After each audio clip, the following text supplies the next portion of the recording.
पूरे चुनाव में अगर गांधी परिवार खड़गे साहब के बाद अगर सबसे ज्यादा मीटिंगों की डिमांड हुई, सबसे ज्यादा जहां लोग सुनना चाहते थे, प्रचार में बुलाना चाहते थे, वो नेता थे हमारे आदरणीय पायलट साहब। और मुझे आज खुशी है कि आज उस विधानसभा में मेरा सौभाग्य है, मैं उस विधानसभा में आज आया हूं जहां से पायलट साहब विधायक है। और आज राजनीति की परिभाषा अगर किसी नेता ने इस देश में पिछले दशकों में बदली है तो आदरणीय पायलट साहब है।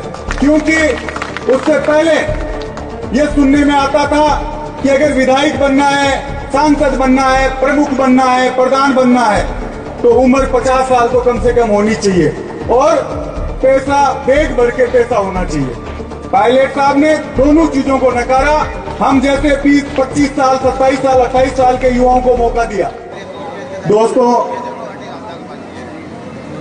26 तारीख को चुनाव है, आज प्रचार का आखिरी दिन है और आदरणीय पायलट साहब जो कल मैं टीवी और सोशल मीडिया पे देख रहा था, केरल में इनकी सभाएं थी और रात को 10 बजे आखिरी सभा वहां करी, 3 बजे दिल्ली पहुंचे और 12 बजे सुबह टोंक में हम लोगों के बीच पधारे। और पूरे चुनाव में अगर गांधी परिवार खड़गे साहब के बाद अगर सबसे ज्यादा मीटिंगों की डिमांड हुई, सबसे ज्यादा जहां लोग सुनना चाहते थे, प्रचार में बुलाना चाहते थे, वो नेता थे हमारे आदरणीय पायलट साहब। और मुझे आज खुशी है कि आज उस विधानसभा में मेरा सौभाग्य है, मैं उस विधानसभा में आज आया हूं जहां से पायलट साहब विधायक है और आप सबकी ताकत से, आप सबकी मेहनत से आपने यहां से विधायक चुना। और आज राजनीति की परिभाषा अगर किसी नेता ने इस देश में पिछले दशकों में बदली है तो आदरणीय पायलट साहब है।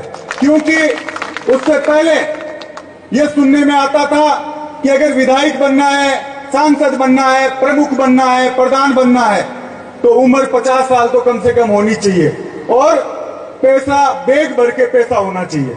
पायलट साहब ने दोनों चीजों को नकारा।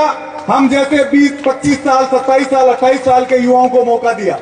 और आज आपके यहां मैं देख रहा हूं प्रधान जी, सभापति महोदय दोनों नौजवान हैं। किसी भी जिले में जाओगे तो जहां भी देखोगे तो नए नए लोगों को राजनीति में आने का मौका दिया। और जो परंपरा थी कि सिर्फ पैसे वाला ही राजनीति कर सकता है, उस परंपरा को तोड़ा। किसान, मजदूर, गरीब, दलित, अल्पसंख्यक परिवारों के युवाओं को राजनीति में आने का मौका दिया। और आज जब ये चुनाव है तो हरीश मीणा जी यहां से आपके उम्मीदवार हैं। इनकी लंबे समय से इनके जीवन को आपने देखा, हम सब ने नजदीक से देखा। एक 36 कौम को साथ लेकर चलने वाले, कोई व्यक्ति किसी जाति का, किसी धर्म का कोई इन पे आरोप नहीं लगा सकता। हमेशा सब समुदायों को साथ लेकर चले हैं। और जब यहाँ टोंक में टिकट वितरण का समय था तो उस समय जब हरीश जी ने कहा कि मैं चुनाव लड़ना चाहता हूं तो उसके बाद पायलट साहब ने और पूरी कांग्रेस पार्टी ने इनको मिलकर आपके सामने उम्मीदवार के तौर पे भेजा है। मैं आप सबसे यही निवेदन करने आया हूं कि पायलट साहब की विधानसभा है और मारवाड़ से चलकर मैं यहां आया हूं। पूरे पहली सीटों पर जहां जहां चुनाव हुए हैं पहले चरण में, उन सीटों पर भाजपा का सूपड़ा साफ हो चुका है। और पूरे शेखावाटी, मारवाड़ में सब जगह जहां भी देखोगे, जयपुर ग्रामीण, दौसा, सारी जगह कांग्रेस पार्टी चुनाव जीत रही है। और आप लोगों से निवेदन है, क्योंकि कल मोदी जी यहां आए थे उनियारा, वहां उनकी जो भाषा थी वो बौखलाई हुई भाषा है। आप सबको, हम सबको यह तय करना है कि इस राजस्थान में हम लोगों को ज्यादा से ज्यादा सीटें कांग्रेस पार्टी के लेकर आनी है। और आप सबसे निवेदन करता हूं कि पोलिंग का, वोट का आप लोग विशेष ध्यान रखें। हम जितने पोल करवा लेंगे वही हमारे गिने जाएंगे।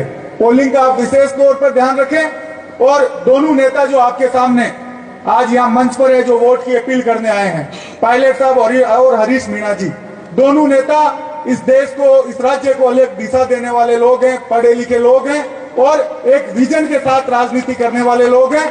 यही आप सबसे मैं अपील करता हूं कि वोट परसेंटेज का हम लोगों को ज्यादा से ज्यादा ध्यान रखना है। जय हिंद, जय भारत।